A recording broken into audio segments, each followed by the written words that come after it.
Добрый день, мои уважаемые подписчики, зрители моего канала и мои друзья. Вот сегодня мой 10-й день на карантине. Сидим дома в заперти, никого не пускаем, сами никуда не ходим, разве что гуляем во дворе. Ребятишки раскидывают снег, я хожу, дышу свежим воздухом. Так рекомендовал врач. Почаще выходить на воздух, ничего не делать, обильное питье, бульоны, хорошо покушать. Дети учатся дистанционно. Учителя отправляют домашние задания, они задания выполняют и отправляют обратно. У Владика домашнее задание проверяет в основном брат. Мне, конечно, хорошо. Они дают мне побольше отдыхать, по-своему дома дела делают, убираются, пылесосят, чай мне ставят, бульон подогревают. Мне это очень приятно. Когда начали мои внуки у меня жить, я думала, ой, какие маленькие, когда же они вырастут, когда же начнут они мне помогать. Ведь им было всего 3 года и 5. Совсем были маленькими. Я даже не заметила, как они у меня выросли. Вот как идут года. Они растут, мы стареем. Очень хорошо они мне помогают справляться с болезнью, поддерживают меня всячески. Вот что стоит даже, когда они меня чаем поят. Узнают, как мое самочувствие, не нужно ли что. Вот так мы дни проводим. Я лечусь, принимаю таблетки, уколы закончила, хожу на свежем воздухе, ем побольше фруктов, пью бульоны, побольше пью жидкости, шиповник, морсы, чай с малиной или с протертой смородиной, соки, компоты. Сегодня 10 дней как на карантине, и по сравнению с первым днем мне чуть легче. Температура у меня то есть, то нет, но одышки все равно еще есть. Аппетит то есть, то пропадает. Наверное, так же и будет. Потихоньку начала делать гимнастику. А то все бока отлежала, все спина болит. На улице тает снег, тепло, наконец-то пришла весна. Очень хочется поработать на улице, но пока у меня силы нет. На прогулку выхожу, тоже захожу уже усталая, сразу ложусь, отдыхаю. Потихоньку стараюсь снимать видео. Снимаю видео иногда 2 дня. Монтирует Кирюша. Наверное, в понедельник меня пригласят сдавать анализ на вирус. Обычно на 11-й день приглашают. 11-й день у нас завтра будет, воскресенье, а в воскресенье больницы не работают. Через 2 дня будет анализ готовый. Тогда уж я пойду с мальчиками в поликлинику детскую за справками, чтобы они смогли ходить в школу. Они уже скучают по друзьям, скучают по классному руководителю. Им повезло с классными руководителями. Они всегда нас поддерживают, идут навстречу, советами помогают. Это тоже для нас очень важно. Скоро мама мальчиков приедет, и будет мне немножко легко. Ведь она мне в чем-то будет помогать. Что-то делать у меня пока сил нет. Потихоньку я старалась каждый день пикировать своих помидоров. Мне очень было их жалко. Сегодня я наконец-то закончила пикированием. Они у меня тоненькие, длинненькие. Мне было их очень жалко. Но ничего, помидоры, они как сорняк, вырастут.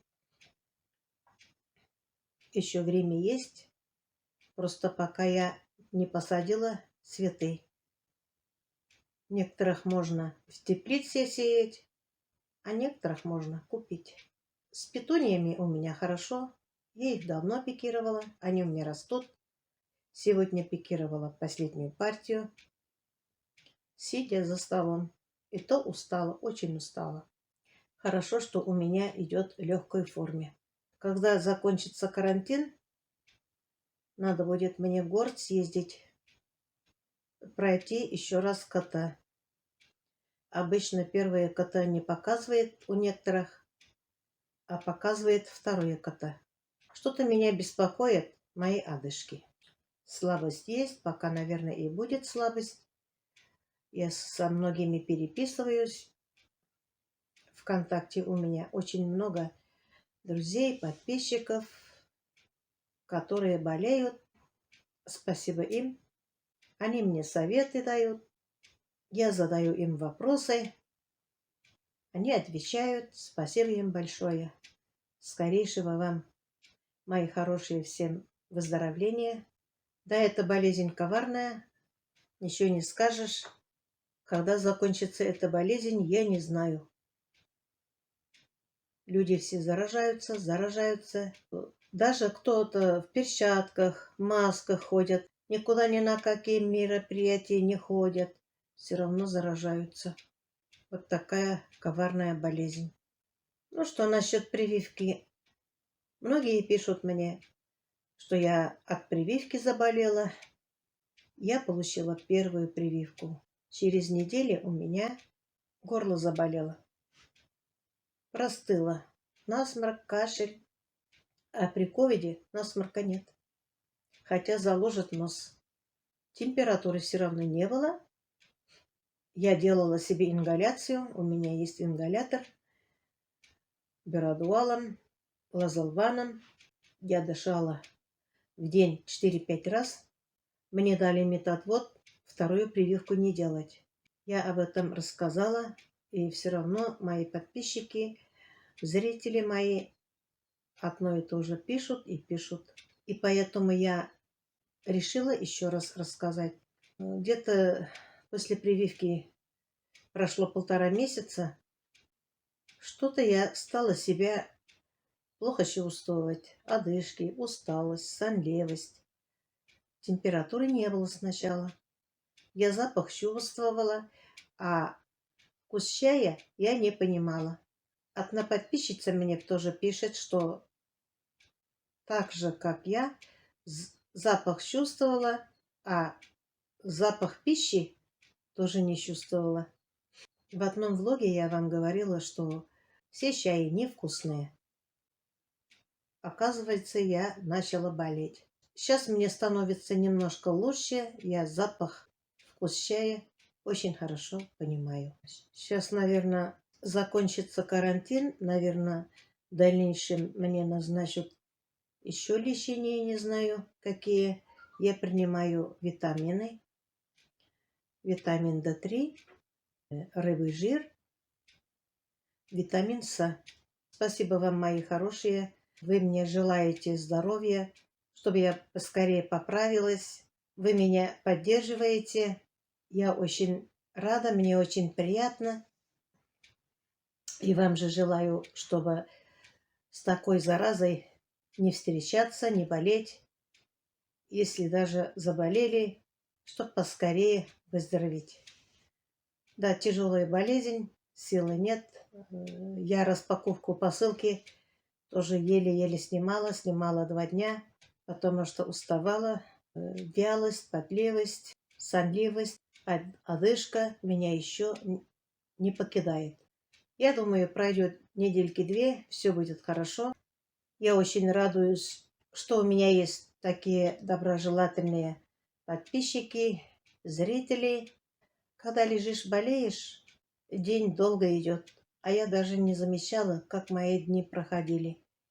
потому что я читала постоянно ваши комментарии.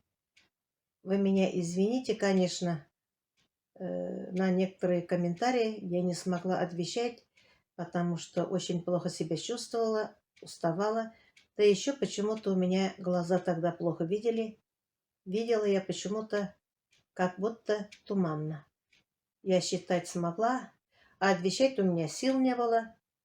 Я подумала, мои подписчики меня простят. Я зашла в эфир поздороваться с вами и сказать, что со мной все хорошо, не переживайте, я выздоравливаю. Спасибо, что вы у меня есть. Всем желаю крепкого здоровья, удачи, благополучия в семье, успехов, любви. На этом я свой влог заканчиваю. Всем пока-пока. До следующих встреч.